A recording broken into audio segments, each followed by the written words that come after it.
Okay, together let's do the blessing. Baruch atah God, Adonai, Adonai, Eloheinu Eloheinu, melech Elohim, haolam, Asher asher Asher kiniштanu Kibishanu, b'mitzvotav, B'mitzvah, Mitzvah, v'tzivanu Tzivanu, b'zot B'zot, Masor, divrei Divrei Torah. Torah.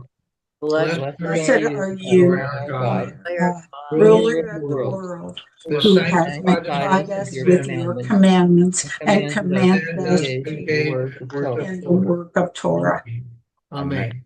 Amen. Amen. Hey, Rabbi, it's all yours. Hi, good morning. Does my Good head morning. still cut off a little bit?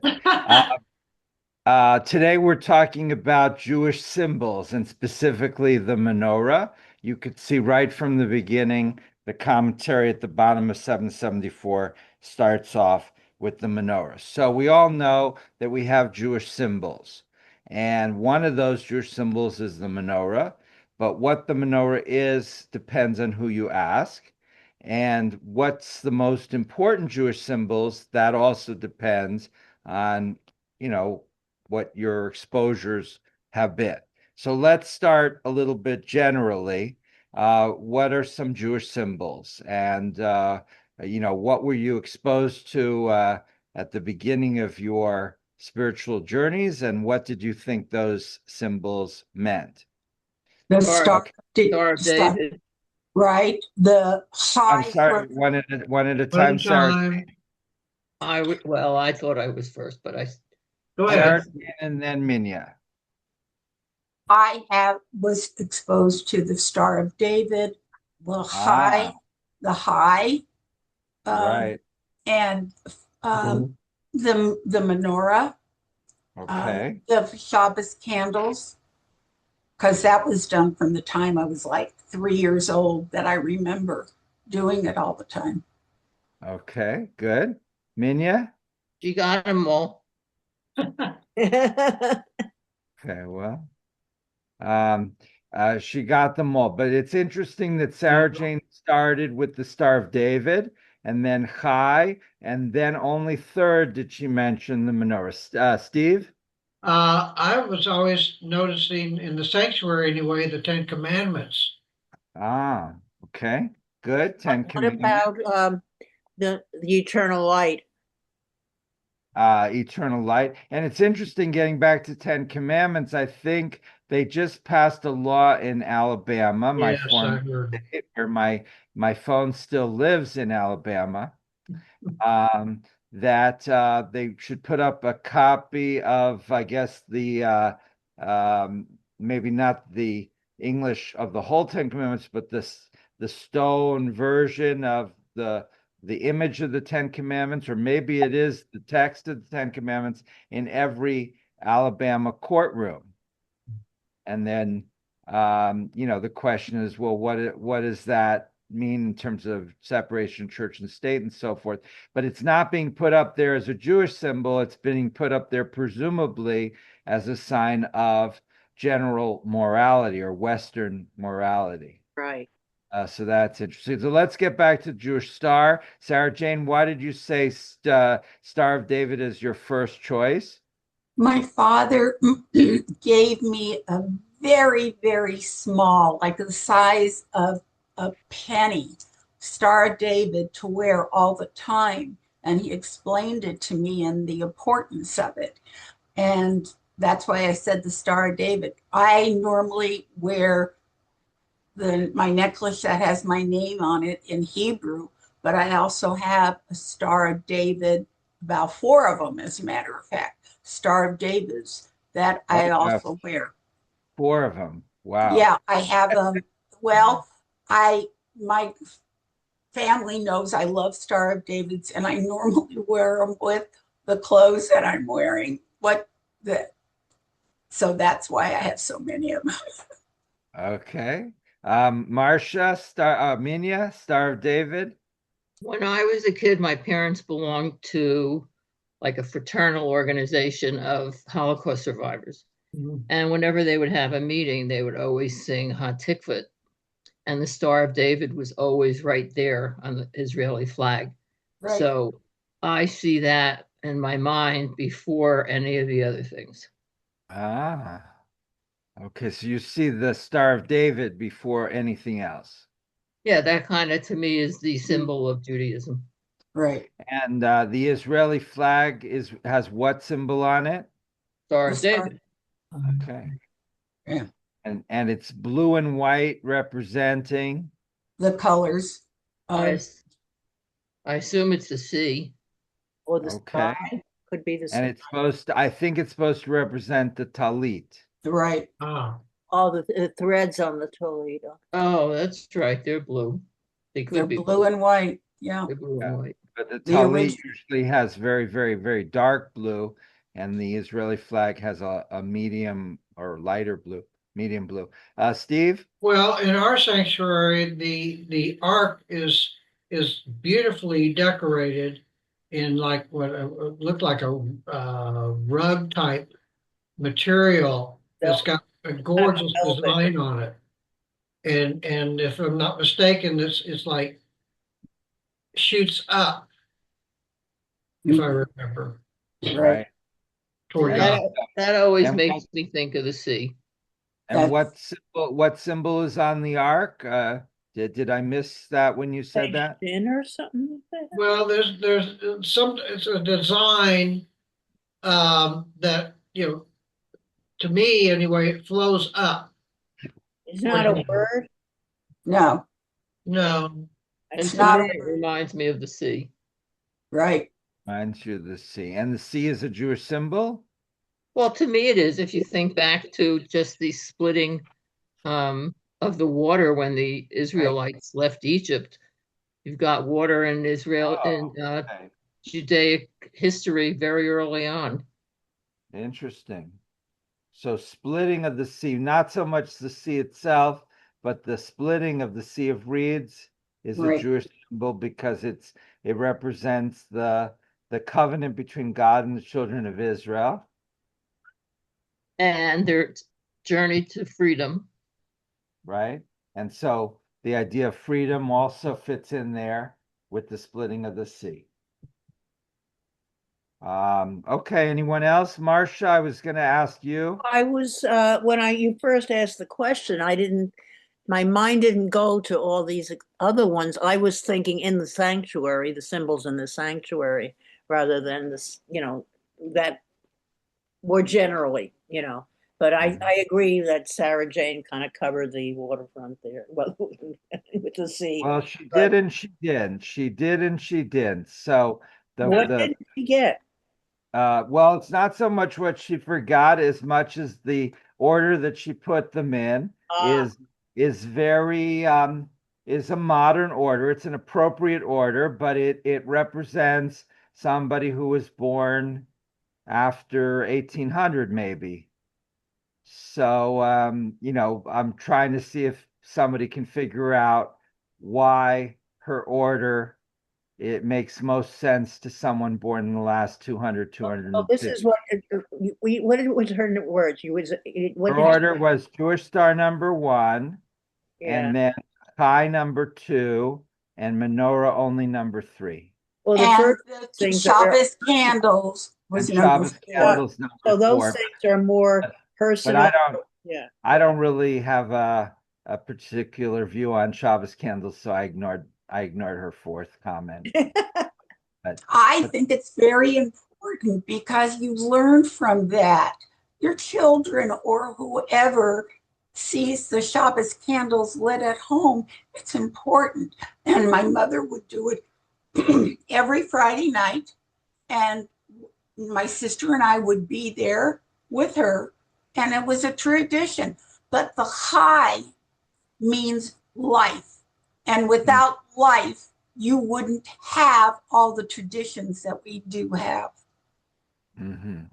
Okay, so and then after she get listed 4, which were Jewish star, Chai, menorah, and Shabbos candles, and then someone else, Steve Siegel said Ten Commandments. the 10 Commandments would be number 5. But I'm still hoping somebody will point out something in Sarah Jane's order that I think is It should be the menorah is first. thank you, thank you. So So in the last 200 years, at 250 years, it makes sense. Her order makes sense. Before that, not so much. Can someone explain why or what I'm trying to get at? Because maybe back then they didn't have the jewelry that we wear now, and the menorah was the symbol of Well, the I faith. was thinking more, well, okay, Minya, Wasn't the menorah something that traveled with the tabernacle? right? And therefore, It would and be where ahead did of the the other, tabernacle end up eventually? The temple. the temple. Right? Good. And why would Jews say in Germany in the 1700s be interested in finding a new symbol? I Hmm. don't know. I had never heard that. So I what's the haven't reason? either. Okay, so should I just tell you guys? So, all Yeah. right, so we are aware that in the late medieval period, the early Renaissance, that Jews were started to be put in ghettos. You've heard that expression, ghetto. Yeah. In America, we use ghetto in a different context, but originally the very first ghetto was in Venice, and In in Italy. Venice. I don't know what year, but maybe like 1600s or so. The church basically said all the Jews have to live in this one area, and it's an area where we can lock the door at night. Wasn't it an island? Yeah, yeah, maybe in the case of Venice, maybe it was. And I It was think in Rome it was an island. I don't one of think those places was an Yeah, I island. think it was Rome, but in any case, it was a segregated area that could be locked. Of course, later tragically, the Nazis put Jews into quote unquote ghettos, where they were starved, and then later the ones that survived were deported to death camps. But the original meaning was not that. It was just a place where Jews had to live, and that as a Jew, you were part of a corporate entity. So the state of Venice, which was an independent city state at that time, did not give Joe Finkelstein permission to live there. They gave the Jews permission to live there. All taxes were paid by the Jewish community. So the noblemen and the church, especially the noblemen, would negotiate with the representative of the Jewish community and say, we think there's about 500 Jews or whatever number, and we're going to tax you this coming year so many, Italian Lira. liras Yeah. or whatever the currency was then. And the Jewish community would collect the taxes and give it over to the noblemen, and the church would make rules related to what the Jews could and couldn't do. Obviously, we were not citizens, but we were tolerated. Similarly, in the Islamic countries, we were second-class residents who had certain limitations, and in some cases lived in segregated areas.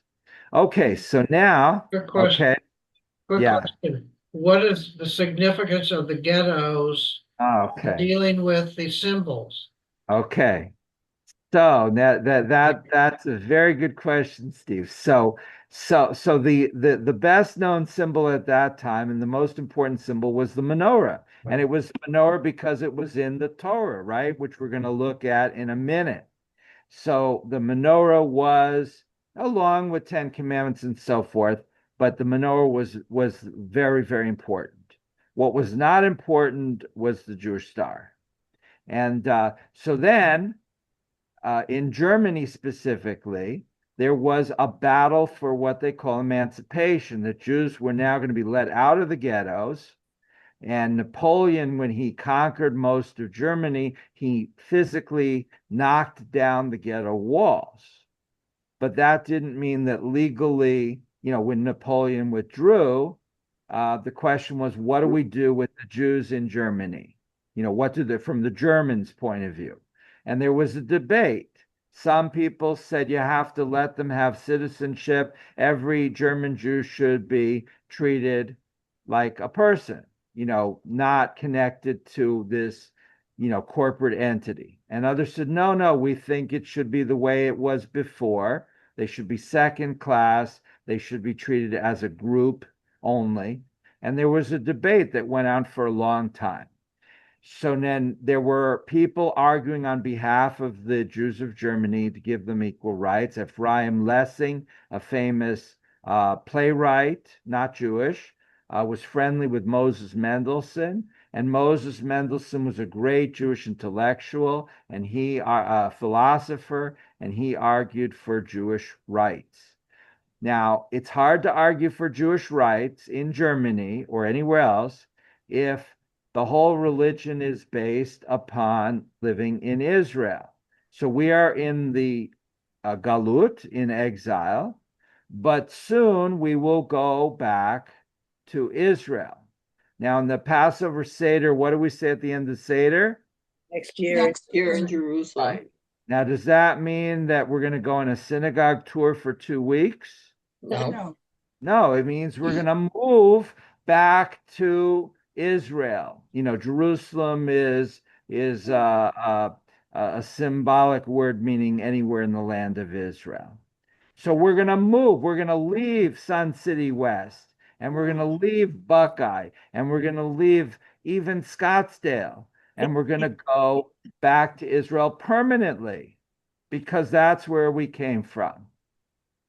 And, so you could see the ridiculousness of those who now are claiming to make friends with the Mandamanis of the world, that we have nothing to do with Israel. We're Jews by religion only. Our religion has nothing to do with Israel. It's everywhere in the Torah, and it's basically the central point of the religion. Okay, but if you're trying to get equal rights in Germany 200 years ago, and if you talk about this too much, the Germans are going to say, well, they're not here permanently anyway. They've got their suitcases half packed, and as soon as they can, they're going to move to their ancestral homeland. Fine for them, but there's no point in us investing any time or energy into giving them equal rights. They're just here temporarily, like the people working in Dubai, right? The Dubai is only 10% Dubai citizens, UAE people. 90% are from India, Pakistan, all over the world. Well, laborers, and also from the US, Britain, wherever, bankers. Everybody there is just temporary. They're there to work, get good jobs, make money for a few years, then leave. So the menorah was not a good symbol for this purpose. So they wanted to come up, the Jews in Germany wanted to come up with a symbol that would represent Judaism, but not remind people too much of Israel, of the temple, that sort of thing. So they came up with the Jewish star, which had been sort of a Jewish symbol, and then Franz Rosenzweig, one of the great Jewish philosophers of Germany, he wrote a book explaining the Jewish star in philosophic terms. And slowly but surely, the Jewish star became the Jewish symbol. So when Sarah Jane listed her symbols, even though she's very attached to the Shabbat candles, she didn't list even Shabbat candles number one. And she certainly didn't list menorah number one. She lists the Jewish star. And where did that come from? 200 years of pushing the Jewish star forward as a Jewish symbol that wouldn't remind us too much of Israel. So that's my point. Any responses or thoughts on that? Steve, Minya? Does the Catholic Church have something that looks like a menorah, but they just call it a candelabra? Yes. Yeah, they do. And a lot of the Catholic symbols, of course, are based on things from ancient Judaism, Right. of course. Right. So for that. Any responses to what I just said? Very interesting. I don't know that I agree with you about the the Jewish Star not having a connection to Israel. I think it reminds you of the fact that you are Jewish, more to your religion than to the land. I do agree with that. Okay. I can see that part of it, but I think it's all of a one though, it's not it's hard to separate it. Okay, yes, for sure, because it became so much of a Jewish symbol that when the Israelis were creating Israel, they put it on the flag. Right. Now, I think the flag of Jerusalem has a menorah on it, I believe, But right? the but the state flag has the Star of David, right? The Right. Correct. country. The Yeah. national flag. Yeah. National flag has not a menorah, but a Jewish star. So today, a Jewish star is very much connected to Israel. But I'm arguing that in the fight for emancipation in the 1700s, early 1800s, it The did mon- not. It did not. Nazis made Jews wear a star So it too. was more useful. Now, just to follow this up a little bit away from the symbols, is this gives you a little bit of background over what happened later. There were a lot of people in Germany who did not want to give the Jews equal rights. They lost, but there was a lot of resentment there. And that resentment was fertile ground for things that happened in the 20th century. Ah, There, is Rabbi, yes. yes. When I moved to Israel, I learned that the star was a symbol of the Jewish people, and I believe it was a chai was a symbol of Israel as a country.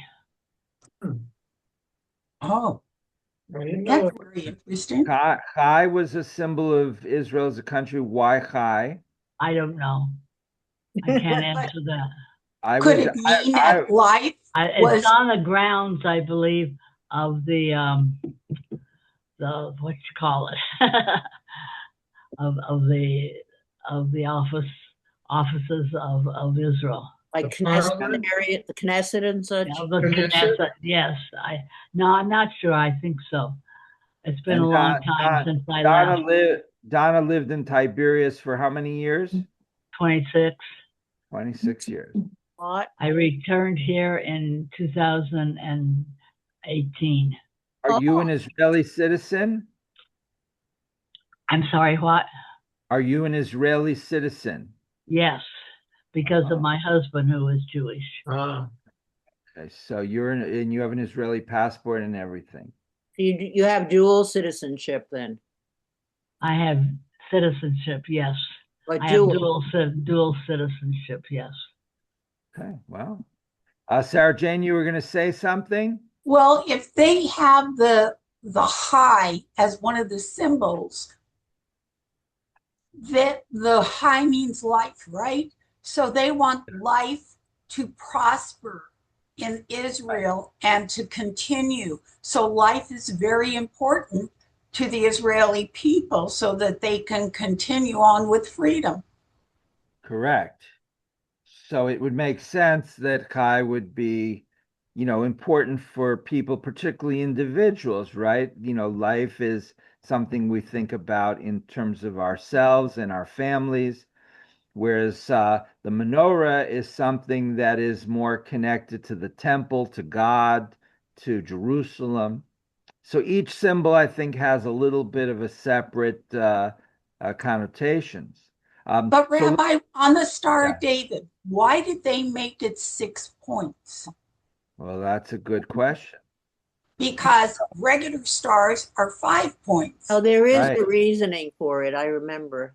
But I don't remember what the I will reason was. Google it. Okay. Well, Franz Rosenzweig, after the fact, this is afterwards, but he gave a whole theory where he talked about, it's two triangles. So the one triangle is God, Torah, and Israel, and Why the does other the Star of and the David other have 6 triangle points? also represents three things. So he had a very interesting philosophy of these six elements of forming Judaism in a particular way, include a centering around God, Torah, and Israel. Marcia, I have this, what it says here. Why does it have 6 points? Uh, okay? two overlapping triangles, as you said. These points carry deep historical, cultural, and spiritual meaning. Divine sovereignty. The 6 points represent God's rule over the universe in 6 directions: north, south, east, west, up, and down. Oh, Uh, that was from AIS.com. The union of opposites, the two interlocking triangles represent the connection between the human and the divine. The triangle pointing up symbolizes humanity's reach toward God, while the triangle pointing down represents God's grace reaching down to humanity. That's as Israel store. Hebrew origin. In ancient Hebrew, Paleo Hebrew, the letter Dalet, first letter of King David's name, was written as a triangle. The star can be viewed as two overlapping Dalet letters, creating a monogram for the name David. Uh, it represents Jewish resilience and has served as a powerful emblem for both the Jewish people and the modern state of Israel. wow. That's So it is fascinating. a very important. That last was the bit And from the Smithsonian. Okay. And you remember on Sukkot when we bench lulav and etrog, you take the lulav and the etrog and you Up, point it in six directions, right? up, In whatever order you down, do, but east, west, south, north, south, up and down, or down and up. And right. so those are the 6 points of the star. What Marcia's interpretation doesn't mention is Franz Rosenzweig's idea. Doesn't Uh, matter. but but Rosenzweig wrote a whole book, The Star of Redemption, in German, which was considered really, really important. But getting back to the menorah, so the question is, what does the menorah stand for? And that's really much more our topic for today than the Jewish star, which is not mentioned here, right? We don't mention the Jewish star. I don't think it's mentioned in the Torah at all, right? Not at Yeah. When all. does it So actually come about? I mean, uh, Not until like the third century, according to the yeah, that's really okay. so the menorah is a much older symbol than the Right. Jewish star and much more established. Now, remember that any symbol can be used by a number of groups, right? So, some it was pointed out by Minya already. Is Minya still here? Yeah. yeah. Oh, okay. I just can't see her on my. I can't So see Chuck. Minya pointed out that the Catholics have something similar to the menorah, probably from the same origins. The six-pointed star, Sarah Jane pointed out, is not usual. Usual star is five, but police and sheriffs frequently use a six-pointed star, right? Right. Mhm. So Oh, you're not going to find any symbol that's only used by one group. Pretty much any symbol you can imagine has been used by someone else at some point in history, somewhere in the world. Marcia. all right. In the third, fourth century, it was uh, the earliest physical examples of the star in a Jewish context appears as purely decorative carvings on ancient synagogues, such as the Kirbet Shura synagogue in Israel, not yet a symbol for Judaism. 11th century, at first official use in a Jewish holy text on the cover page of the Leningrad Codex around 1008 CE, the oldest complete manuscript of the Hebrew Bible, and then the first official use, Uh, if I can If I can just interrupt here just to mention what that is, the Leningrad Codex is the oldest full copy of the Torah or the whole the Bible, Tanakh, the actually, Bible. the whole Tanakh. There was an earlier one, the Aleppo Codex, but uh, somehow mysteriously, when it was smuggled out of Aleppo, Syria to Israel, a lot of it disappeared.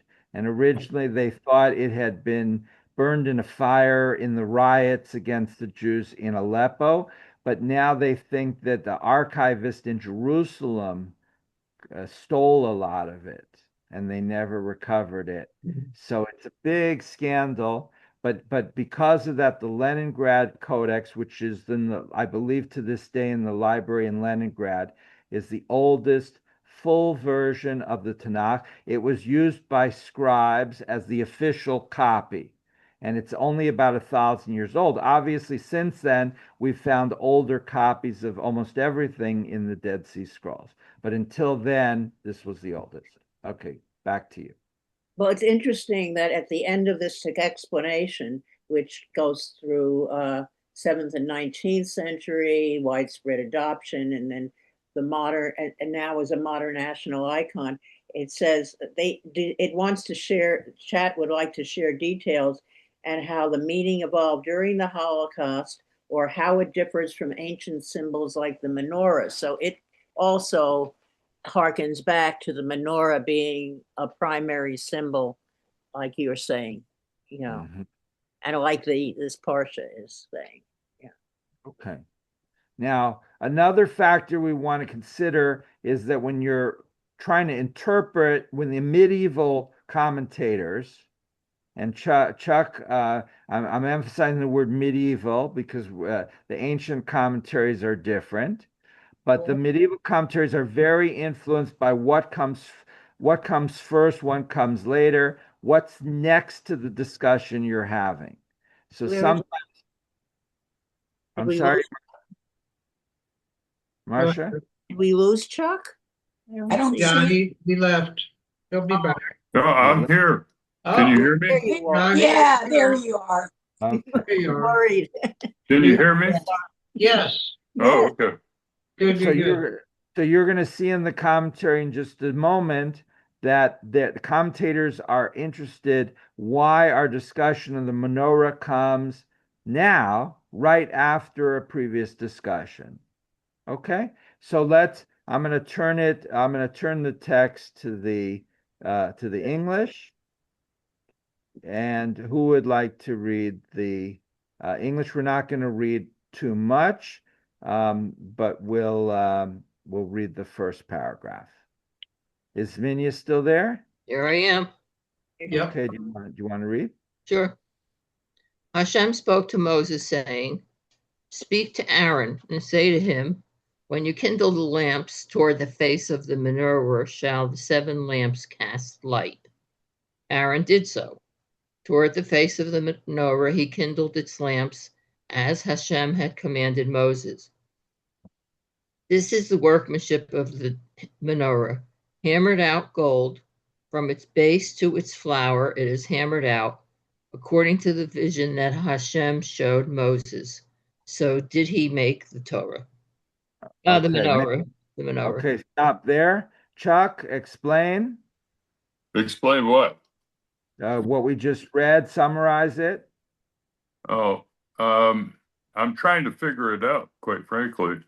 Okay, He's talking about 7 lamps cast a light toward the face of the menorah, but the menorah has the light. okay. So I'm not quite sure what he's talking about There there. could be other lights. So there's a menorah which has 6 sticks plus the shamus. Plus the And Shams, right? Right. there could be other lights in the tabernacle as well. That's also possible. Okay. Sarah Jane, you want to explain it? Can you explain part of it? I I'm having trouble the same as Chuck because when it said light pointing to the Torah, the menorah, I'm thinking, wait a minute, the menorah is supposed to give the light. Right. So is this a reflection of the Torah bouncing back to it? It could be a number of things. Right? So it could be number one, that the light from the menorah bounces off and bounces back, or number two, there are other lights, and we're talking about the other lights shining on the menorah. Like I think there's the Knesset in Jerusalem, which was built by the Rothschild family in the early 50s. The whole Knesset, and then outside there's the big menorah, and as a symbol of the Jewish state. And I believe there are lights at the base that shine onto the menorah. So Like a flagpole, like you would light up the flagpole. yeah, that makes sense. So there could be But you're other. back hundreds of years ago. Why are people so rude? Yeah, it could. Well, here we're talking about 1300 BCE, 1200 BCE. So So, you're talking about more than 3,200 years ago. Marcia. so that makes it more important when you shine light upon this menorah. You're you're making it the center of attraction, right? Yeah, it takes center stage basically. Okay. Now, what's let's yes, Chuck. Yeah, the comments talk about the left and the right three lamps lighting up the center lamp. Okay, So let's that would be the face. That's number footnote 2. yeah, well, let's go back to the previous page, which you should see on your screen. And Yeah. this is a general comment before we talk about the specific comments. Is this big enough, or do you want me to make it bigger? Oh, it's It's okay. fine. It's okay. All right. Okay, Minya or Marcia, who would ever like to read? Well, I What do you want to read? continue. One? The commentators discuss why this passage regarding the menorah is placed immediately after the long recitation of the offerings of the tribal leaders. Citing Midrash Tanhuma, Rashi comments that Aaron was chagrined that every tribe represented by its leader had a role in dedicating the new tabernacle, while he and his tribe of Levi were excluded. Consequently, God comforted him by saying that his service was greater than theirs because he would prepare and kindle the menorah. All right. So Aaron and his tribe of Levites are the workers in the temple, and therefore they're not really a tribe anymore. So they were not given a role in the dedication. But Aaron complains to God, if you can believe that, and God says, "Don't worry, you guys are going to be lighting and taking care of the menorah every day. So you don't need to be part of this one ceremony." I don't know, does that it's hard to imagine Aaron complaining to God. If it was me, I would just listen and do what God said, or not, if God doesn't want me to be part of the ceremony, then I wouldn't. Yeah, Sarah Jane? I am not really still going back to the light. I am, we say that it could have been a reflection, it could have been something else. But why was the reflection of the light on the menorah so significant? Anyone want to try to answer that? I mean, we don't know, right? Chuck, you want to give a try? Why was the light on the menorah so significant? I can only think that somehow it symbolizes, it lights the central menorah having a reference to God. It's the only thing I could think of. Mm-hmm. I- Okay. Steve, Good. Who wanted to talk? Yes. Steve, Could it also be a reflection or emphasizing the ark? Mm-hmm. Where is where's the menorah placed? Is it placed on the ark itself? No, I think it's to the side. Yeah. That's what I thought, yeah. so it wouldn't be then the ark. And I'm still confused where the light is coming from, whether it's the light of God Yeah. No, shining no, on the menorah. no. We haven't resolved that question yet. Who said no? Is that Donna? Marcia said no. No. I think it Marcia. says there are lamps in the room and the lamps are focused on the menorah. Where does it say that?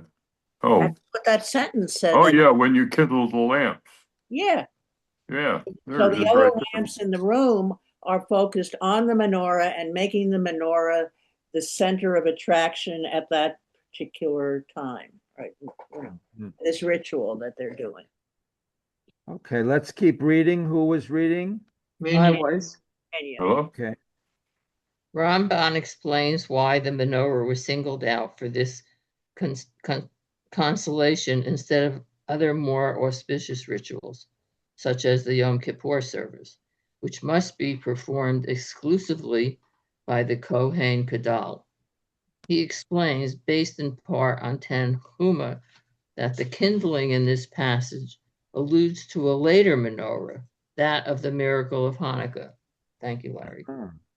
God was alluding to Aaron that his role was greater than that of the leaders because there would be a time when the temple service would be discontinued by the Syrian Greeks and the Torah would be on the verge of being forgotten. Only the faith and heroism of the Hasmoneans, a family of Aaron's priestly descendants, would succeed in driving out the enemy, purifying the temple, and once more kindling the menorah after a tragic hiatus of many years. Thus God comforted Aaron by telling him that his family would one day save the nation. The offerings of the tribal leaders were great and impressive, but they were temporary. Aaron's contribution would be eternal. Wow. Okay. So what is said? What is it saying there? Uh, Yes, Chuck. yeah, I have a problem with Aaron complaining to God. Yeah, I think me that's really reaching. really, me Agreed. too. Sarah Jane, I Mark. agree with Chuck. I'm still, how can anybody complain to God? God gives us guidance, right? And we listen to what he says. So that does not make sense to me, him complaining to God. Right, and it's not anything that serious. He's just not part of this one ritual. It's like if we're organizing, I don't know, some ceremony Friday night and Sarah Jane doesn't get a role. So, I just didn't give her a role in this particular ritual. So it's not that big a deal. If Sarah Jane were to complain to God, I would regard that as a little bit over the top, right? So this is the same thing. Aaron could have just relaxed and let the ceremony go on, and he's got a regular role there.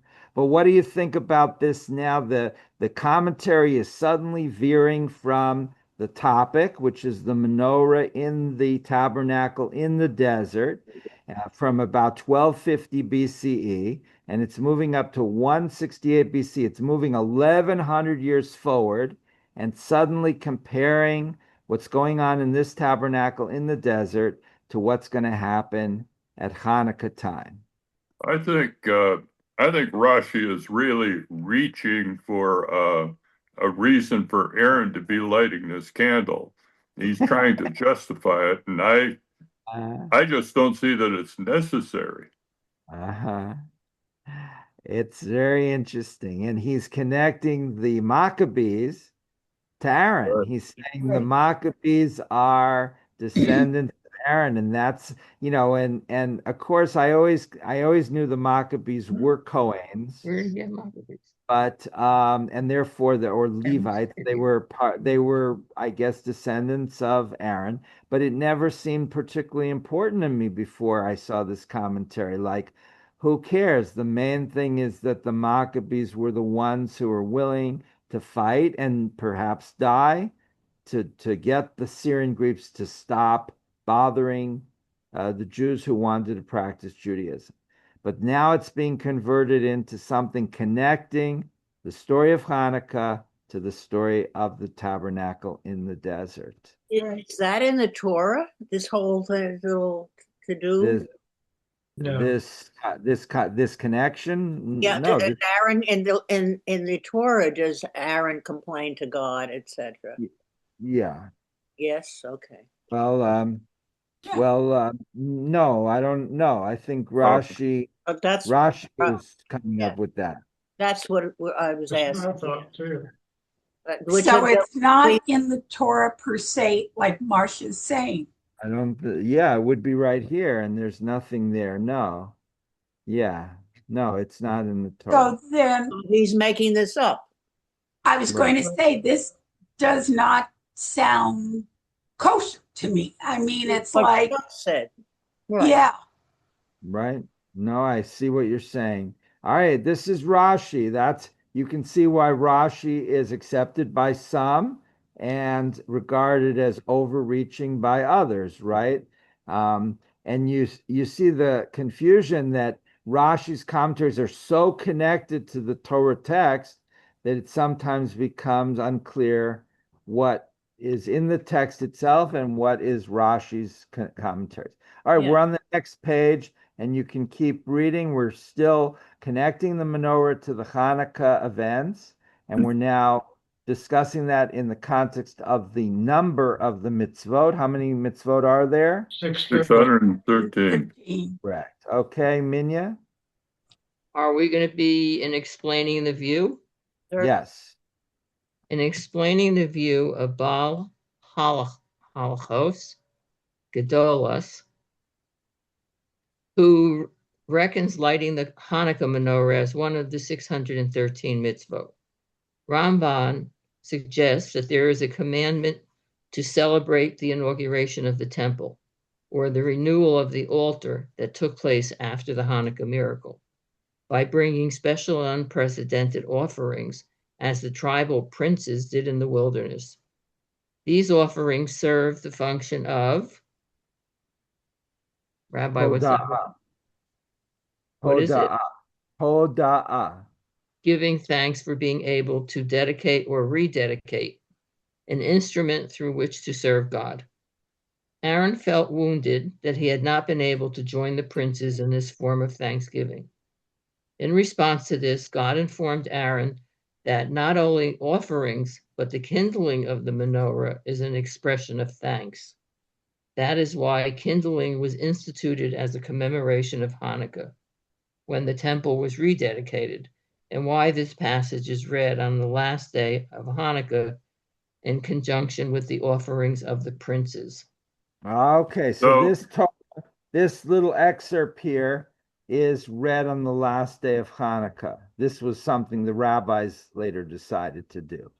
so Maimonides decided he bought into Rashi's explanation. I'm out. Where do you see Not Maimonides? Maimonides. Ramban. It Oh, says that's Ram. Ramban. Ramban. Yeah, Oh, it's okay. I thought, Nachmanides. So yeah. Nachmanides was a mystic from Barcelona, Spain. But he's referred to sometime as Rambam. Rambam B-A-M. with an M at the end is Maimonides, but here Yeah, it's right. This is one N. letter. I missed that. I'm sorry. One letter is a different name. But anyway, Ramban, Nachmani says that there's a commandment to celebrate the inauguration of the temple or renewal of the altar that took place after the Hanukkah menorah by bringing special korbanot offerings. And that makes sense.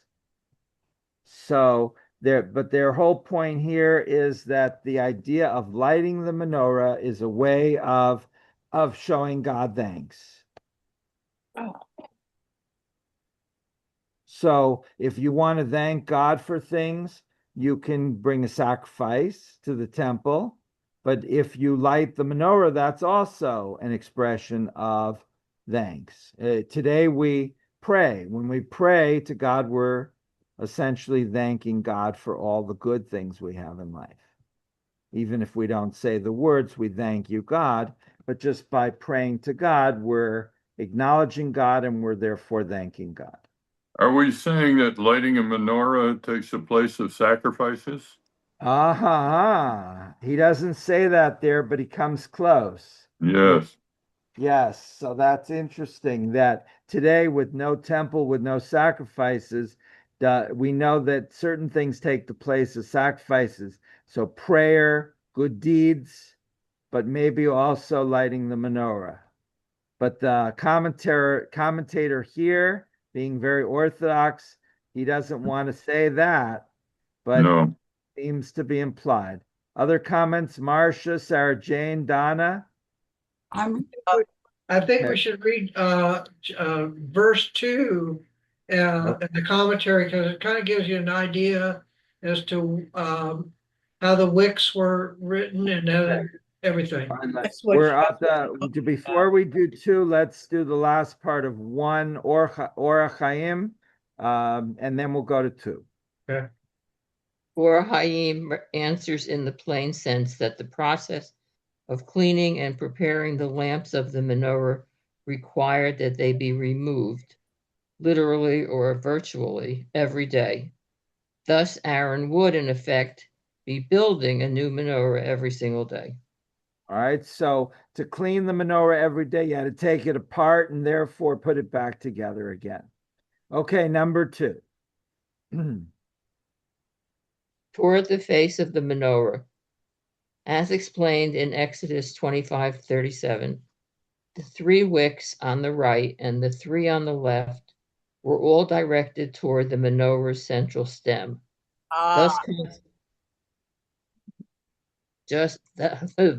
thus concentrating the light toward the center. Because its light was not spread out, the menorah symbolized that God, the source of all light, did not need it to illuminate his tabernacle. So here you have part of the answer to the question. Now, this doesn't mean there may not have been other lights in the tabernacle, but that the illumination of the menorah, or at least part of the menorah, is from the side lamps. I wonder how you do that. How do you make a menorah? So, You point them a little bit. so you might, would this menorah might be built with the 2 sides facing one another as opposed to being all in line. Yeah, it's going to be like this somehow. Yeah. Well, it could be one like a normal, yeah, on both sides, and then each light is angled toward the middle a little bit, I would think. That'll be drippy. so Okay. they're saying, I have a question. They're Yes. referring to the Hanukkah menorah up above, which Right. is not 3 on each side and 1. Right. So how can they compare the regular menorah, which is 3 and the middle, Right. to the Hanukkah menorah? It gets so confusing, doesn't it? It's like, what are they talking about? Are they talking about the Hanukkah menorah, the regular menorah? Why do they mix them up so much when they're kind of different, but here they're kind of saying they're almost the same? It's really, really confusing. Yeah. Especially because the Hanukkah menorah means we had enough light for the 8 days. Right. So this is very confusing, this section. Right. And the whole thing is very confusing. I remember, of course, I grew up with the Hanukkah menorah, and the first time I guess I went to Israel and they were selling in the old city the regular menorahs, and I was like, I didn't even, it took me a long time to realize there were 2 separate things. And I think most of us have this confusion. So it's not just this commentary, it's the whole concept. I mean, if you're the rabbis and you're going to create a symbol, make a new thing, and it's a Hanukkah menorah, why make a Hanukkah menorah? It's too similar to something, not only in terms of the way it looks and the way it functions, but the whole symbolic meaning is similar. Okay. So very confusing. I can't really answer Sarah Jane's question, but I agree with her. Other comment? Anybody else can give any light on Sarah Jane's question? No pun intended. No pun intended. I know. Okay. Well, I can see the menorah from Hanukkah being driven by the original menorah, but I can't see the reverse like Rashi can. Right. Yeah. Thank you. All right, Minya, back to you. The right symbolizes those who engage in spiritual pursuits, while the left symbolizes temporal activity. By having both sides of menorah give light toward its center, the Torah teaches that all of man's activities should be directed toward the service of God. Wow. I So have one Yeah. side of the menorah is spiritual and one side is temporal. What do they mean by temporal? Worldly. the real world. Right. Yeah. So I one have side is more prayer and Shabbat and community, and the other side is work and right. pensions and all that, all I have the two comments. yes. First of all, I go back to the light because, first, let's take the second issue first. The right and the left, facing which way? I mean, am I there? Hello? Yeah. Yeah, We're here. Okay. My phone is doing, there we are. Okay. So anyway, are we facing it or from the back, the front? I mean, who can tell which is left and who is right, which is right? The other, I go back to the other issue. I go back to the light itself. If you look at the menorah from above into the candles, I can picture it being like an H with the central, looking at it so that the three candles on each side are actually lighting without being angled toward the center. They're actually lighting the center, shmash. Yeah. Lined up side by side, facing. Right. Yeah. I can see it like that rather than one line. Okay. That's not Now, I what, don't know, I mean, do we know whether that was that it was all in one line or not? I mean, the description given by God did not say that. It There didn't is, explain it. There is additional description or descriptions elsewhere in the Torah, but I don't have access to that right this second, but there are additional descriptions. Does it say it's all in one line? I'm not sure. Hmm. Maybe Marcia can do a quick. Well, I did some research on that as well. And I got a picture of the tabernacle, the menorah. I don't know if you guys can see this Can you share the screen? right there. See how the menorah is to the right of Yeah. but it's a regular side. it's all in line. Great. And then below it or above it is the actual ark. Yeah. So so it illuminates from one side, depending on the curtain, maybe that will reflect off of the curtain, depending on the material of the curtain. It's even more of a stretch. Yes. But Well- so I'm asking, Chuck says it depends upon which way you're looking at it, whether you're in the front or behind it, with the right or the left. Right. So that doesn't make any sense. Well, yes, it does. If it had a front and a back, if your menorah did have a specific front to it. Right. Well, if it's over on the side, like the picture shows, and you're coming in the door of isn't the tabernacle also called a mishka? No, that right? Again? A mishka? Mishkan? Like Mishkan Tefillah, I think you mean. Yeah, anyway. The tabernacle. The tabernacle has only one opening to get into and out of. So you would have to say, facing the menorah, which way is right or left facing from the entrance. But if it's at the side, like the picture shows, you got a problem again. Mm-hmm. And also, that picture you showed, isn't our menorah facing the ark on the, No, it's angled. It's They're angled on both sides. the sides We have it on both sides up of above. the sanctuary, yeah. So you would get it either right or left, Yeah. depending upon where you're And sitting. then it goes toward the ark. but is it, there aren't two menorahs up there. Yeah, There are? Oh, there are two menorahs, okay. one on either side of the sanctuary. Taking no chances, okay. Two menorahs. Huh. In our synagogue. Well, that's what I'm talking about. Oh, yeah. But, in other synagogues, I've only seen one. Somebody must have given us another menorah and we had nothing to do but to, No, they're exactly the same. yeah. No, I don't know. I think they just wanted one on each side. Right, to balance it.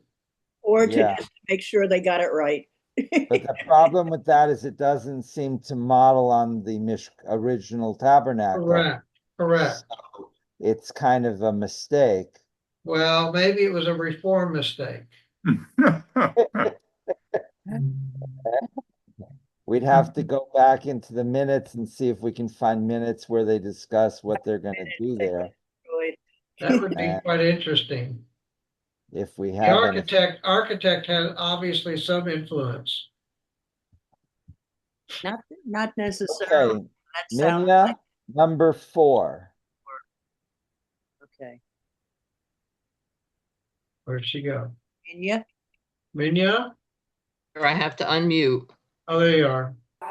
Hammered out gold. The repetition of some requirements already given in Exodus, such as this one, is meant to teach that only if the menorah is made of gold is it absolutely required that it be hammered out of one solid ingot. But if it is impossible to make a gold menorah, one can be made of another material. Furthermore, the elaborate ornamentation described in Exodus may be dispensed with if necessary. Thus, when the Hasmoneans rededicated the temple, they made a temporary wooden menorah at first. Wouldn't that burn? Interesting. Yeah, so this is, I think, also pretty confusing. So, anyone want to comment on this? Is Sarah Jane still with us? No, she went away for a little bit. In any, I wonder yeah. why it's even important, why they even have to mention it. I mean, you're not always going to have gold around, and But in some of the things, when they describe how you had to make the ark and all this stuff, it was very specific on what it Yes. was. But wait, they're making all this stuff, for the tabernacle. There's going to be a gold, presumably a solid gold menorah. Right. This is not going to wear out in 5 or 10 or 100 years. It's isn't that one gold menorah going to be there for the next several hundred years?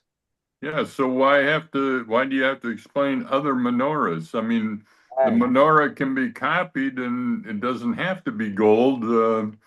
Only the one at the tabernacle.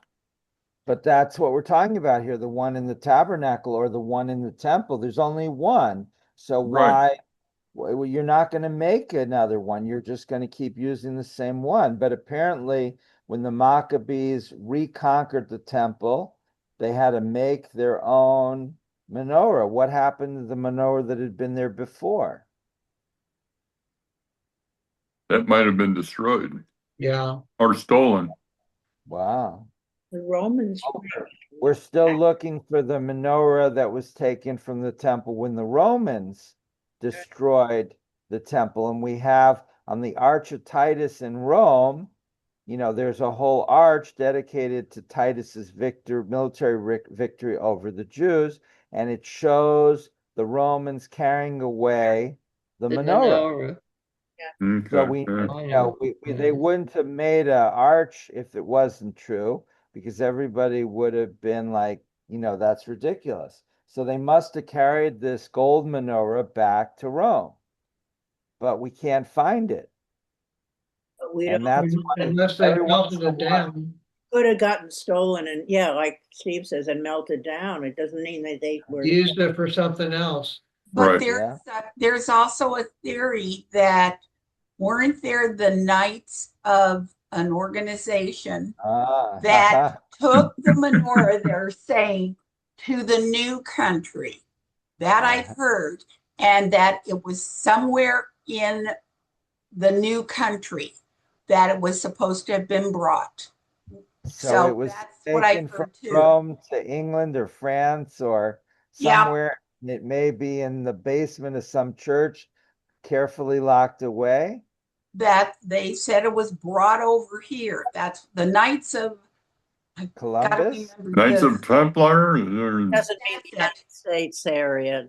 That just means. Not in the, they're saying it was like off of Canada or somewhere in there. I So think probably Europe. Wouldn't you think the new country from Israel would have been Europe somewhere? See if they put one of those Apple trackers on it, then is this from David Brown or something? Dan Brown. Dan Brown, yeah. um, The Knights So, Templar stole it and Right, well, right. they took it, yeah, and some Oh. other artifacts as well. so what the Maccabees made a new menorah out of wood. Like this sounds very primitive. I I Like guess Raiders of the Lost Ark when they had the wooden chalice. so. They were in a big rush and they just made a quick menorah. do we have any photographs of the ones that the Maccabees did?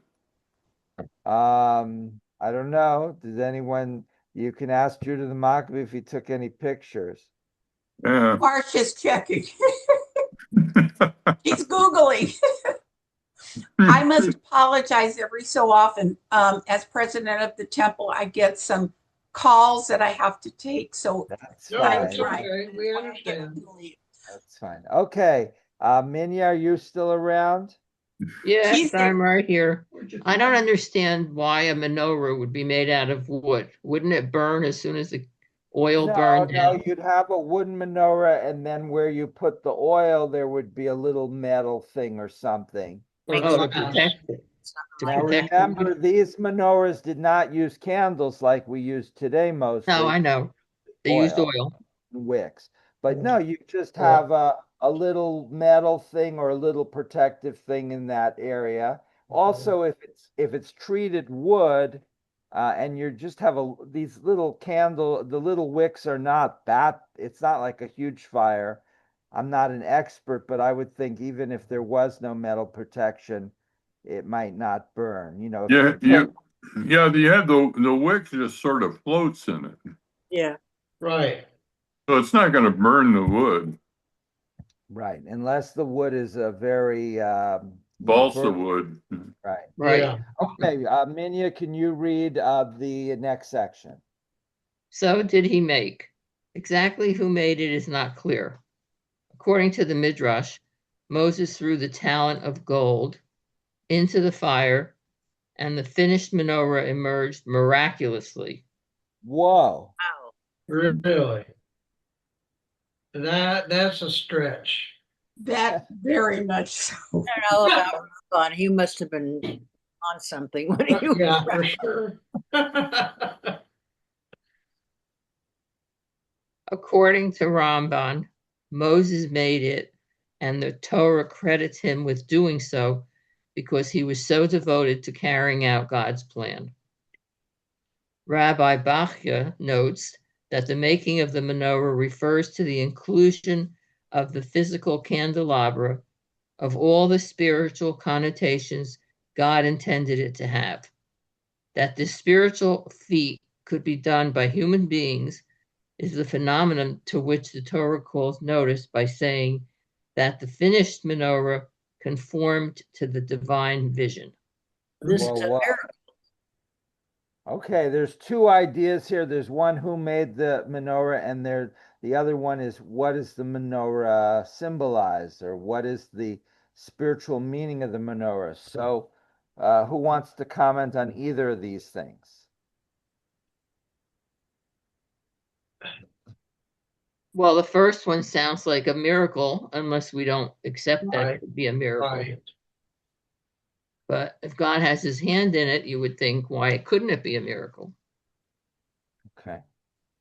Second, so the Ramban version has Moses making it, right? Right. Right.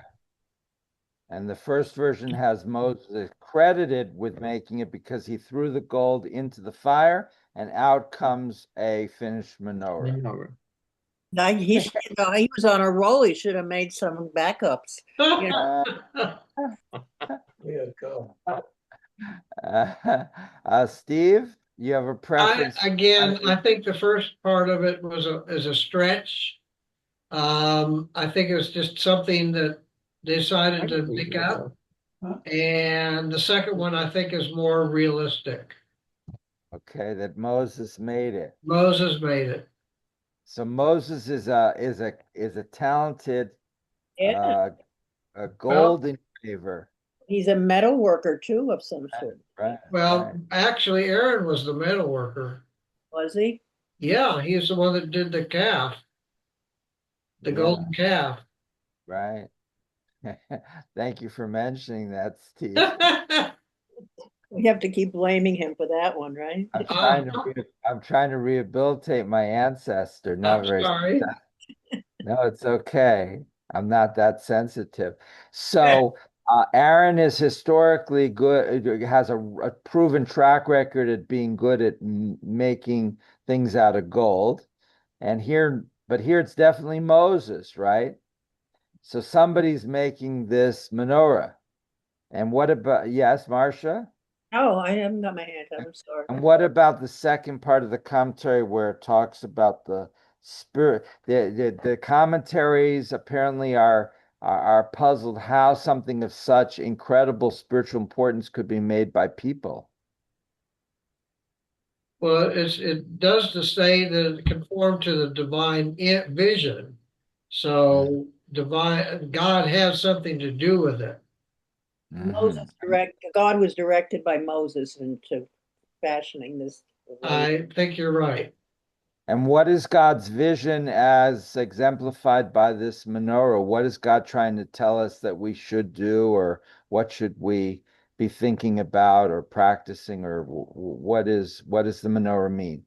Yes. Observe the Shabbat, observe Shabbat. 6 days shall you work, 7 days, on the seventh day you should rest. So the fact that it's 6 lights plus one is not accidental. Correct. It's accidental. Interesting. So, and this reinforces the idea that Shabbat is kind of the central observance of Judaism. That Achad Ha'am later, much later, was said that the more than the Jews have kept the Shabbat, Shabbat has kept the Jews.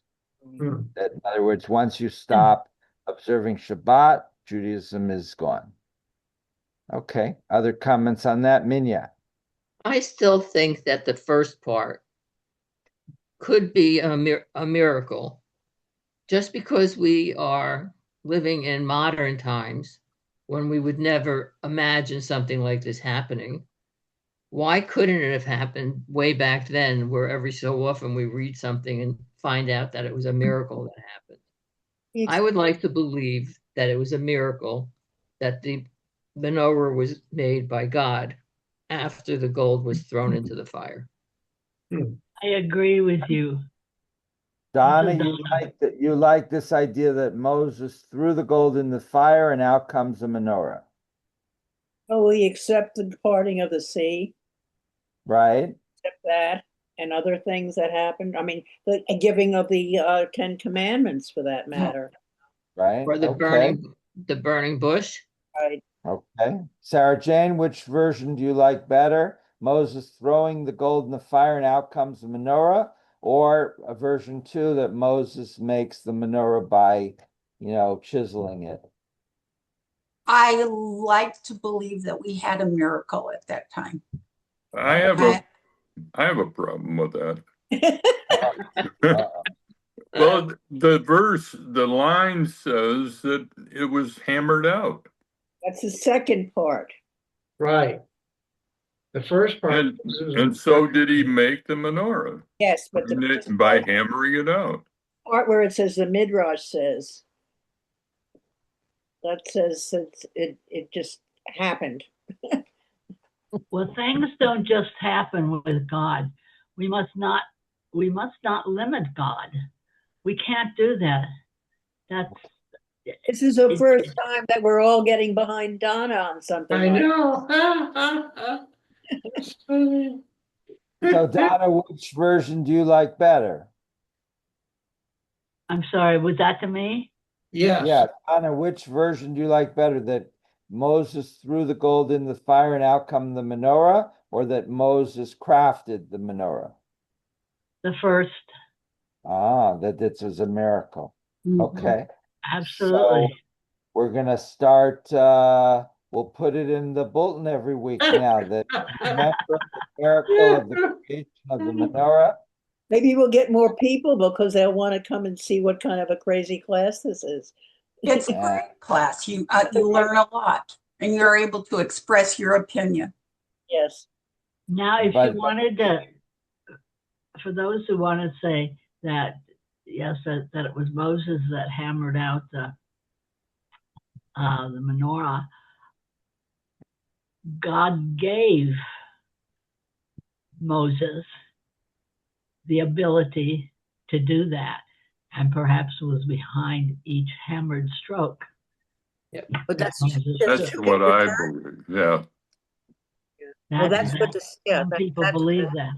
I believe that the miracle is God guiding the hand of humans in carrying out his wishes. Nicely stated. That I can agree with. That can be too. That I can imagine. I think that happens at times that we don't even know that it happens. Exactly. Yeah. I agree. Yes. Definitely. Okay, final thoughts on the menorah in general. Anything you'd like to say about the meaning of the menorah and as a Jewish symbol, as a spiritual symbol, as a national symbol, and its connection to possibly even Hanukkah? You can't use Hanukkah and the regular menorah in the same way. That's my opinion. Hanukkah served a purpose. We had the oil that we thought for one day, and it lasted for 8 days. So I agree. That's completely separate from our regular menorah. They may have taken the idea from the original, but it's totally different. We're getting agreement on some very, very big questions today. This is really, really interesting. Unusual. Marcia. Oh, wait a second. So, but then again, so the Hanukkah menorah goes to celebrate the 8 days of Hanukkah, right, etc. So that depicts the story of Hanukkah, right? Right. But it also mentions dedication. Right. Yeah, but Hanukkah is a dedication. Right. Somebody has their hand up. Larry. I've been listening. Larry. Hi, Larry. Wow. Yeah. I've been listening while I've been doing some work on the computer. Right. And I've come up with a very simple thought. Maybe because the celebration of lights, Hanukkah, comes at the part of the year where there's less light from the sun, they decided to just add 2 more parts to the original menorah to give them more light in that time of the year. How does that look? I don't know about that. I thought the reason for the menorah at Hanukkah is because when they lit the candle, they only thought they had oil for one day. but it it lasts a day. But the came but, days. but the Right. menorah itself was there before that. Yes, yes. You had to have the menorah and not have the light being burnt, not being valid. The miracle of the last lights or whatever it was, the last of the 8 days. Just a And- thought. Larry, And good as thought, people have Larry. as people have pointed out, the fact that the original menorah is 6+1 has tremendous significance in terms of emphasizing Shabbat, Right. whereas the Hanukkah menorah doesn't have that aspect. Right. So they Okay, can't be compared no, as the same type No, of a no, menorah. no. I agree. I agree. I agree. other summary comments? Menorah. And we'll have to study about the Jewish star in another context, but it won't be in this group because there's no mention of Jewish star anywhere in the Torah, as far as I know. You I could think have a class on it. I think Yeah. you should have a sermon about it. Or but you Yeah. can not- have you an can- adult education class about the symbols of That's Judaism. what they're There you go. That's what I was going to say. Symbols of Judaism. It was discussed a few times, but it's never made it into the course outline. So Oh, that's We have another year coming up. It depends how many classes you could stretch out of that.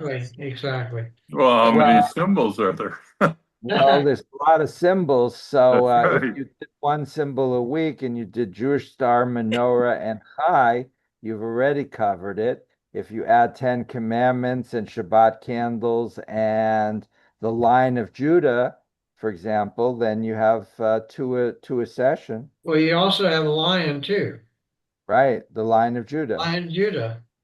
line of Judah. The ancient Israel. talus. Full of Jewish symbolism, that's all, maybe as opposed. Ancient Israel apparently had lines running around, and there was I think there's references in Talmud and that people had gotten eaten by a lion, who was just looking for some lunch.